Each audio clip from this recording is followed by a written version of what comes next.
All right, we need to talk about one of the biggest, most damaging misconceptions out there when it comes to money. It's this belief that keeps so many of us trapped on a path that promises freedom, but, only after decades and decades of sacrifice. Does this whole thing sound familiar? Work super hard, budget down to the last penny, save everything you possibly can, and just hope that one day, maybe when you hit 65, you'll finally have enough to be free? It's the financial script we're all handed. But what if that script is just completely wrong? And that's the hard truth right there. Relying only on saving your money is kind of like trying to fill a swimming pool with an eyedropper.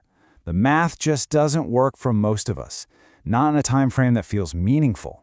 Yeah, sure, investing helps speed it up a little, but unless you have a massive salary, you're still looking at a lifetime of grinding away. So if that old way is broken, what's the alternative? Well, there's a totally different way to think about this whole idea. A shift in perspective that completely changes the game.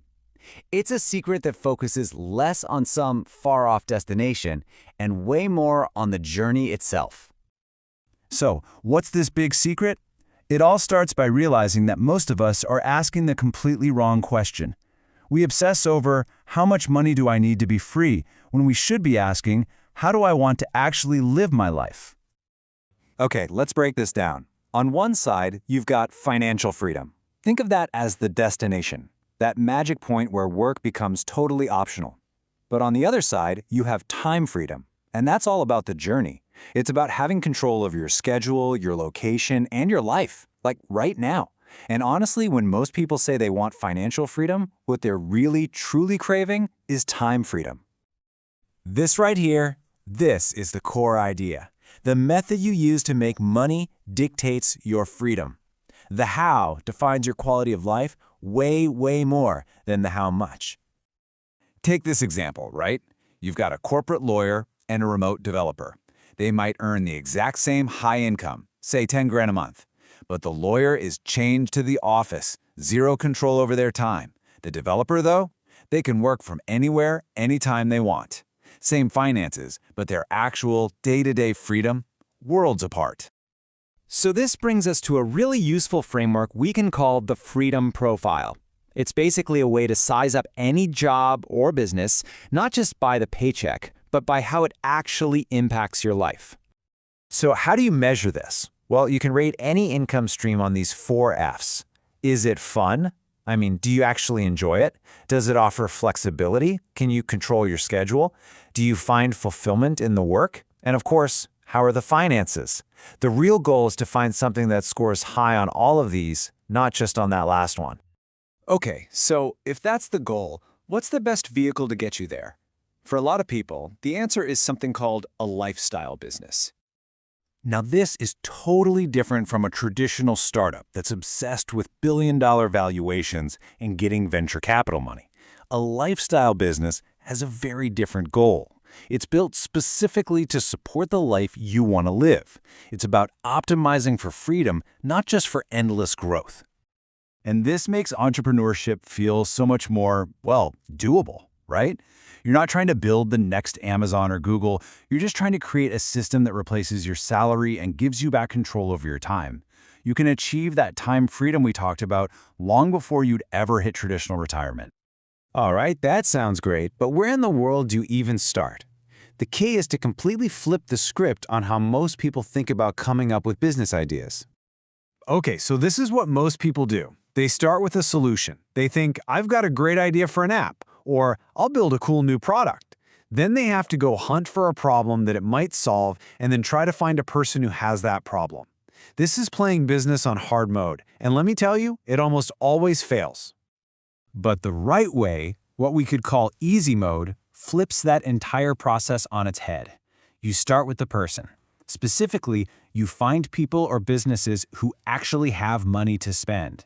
Then you find a problem they have, something really painful that they're desperate to get rid of. And only then do you create a solution that they are more than happy to pay you for. So here's your mission if you choose to accept it. Start a problems list. Seriously. Talk to business owners, talk to managers, ask them what keeps them up at night, what they complain about with their friends. Just listen. The more painful and annoying the problem, the more valuable your solution will be. And hey, here's a pro tip. Boring industries often have the most profitable problems because there's way less competition. Now, before you rush off and start making that list, there's one last, really crucial reality check we have to talk about. This path isn't a straight line up. You have to be ready to survive what's called the J-curve. The J-curve is that initial period, could be a year, could be 2, where you're putting in all the effort, all the time, all the energy, for little to no reward. You're basically operating in the red. And this is the exact stage where almost everybody quits, simply because they don't realize it's a normal and honestly a necessary part of the process. And just to make this super real for you, the host of the workshop this explainer is based on made 85 videos on his YouTube channel before it was even monetized. 85! That's over a year of consistent work before he saw any significant financial return. That right there is the J-curve in action. So how do you survive it? You got to play it smart. Please don't quit your day job. Just start with 5 to 10 hours a week on the side. Give each idea a strict 6-week test. And during those 6 weeks, your only goal is to get one person, just one, to pay you for your solution. Forget about everything else. That single act of validation, someone giving you their money, is worth more than any business plan you could ever write. Think about it like this. The person working 18 hours a day in a kebab shop is probably working harder than our remote developer, but their vehicle has a built-in speed limit. In the end, the vehicle you choose determines almost everything about your journey. So the real question you have to ask yourself is, are you content just being a passenger in someone else's vehicle, or is it finally time to start building your own?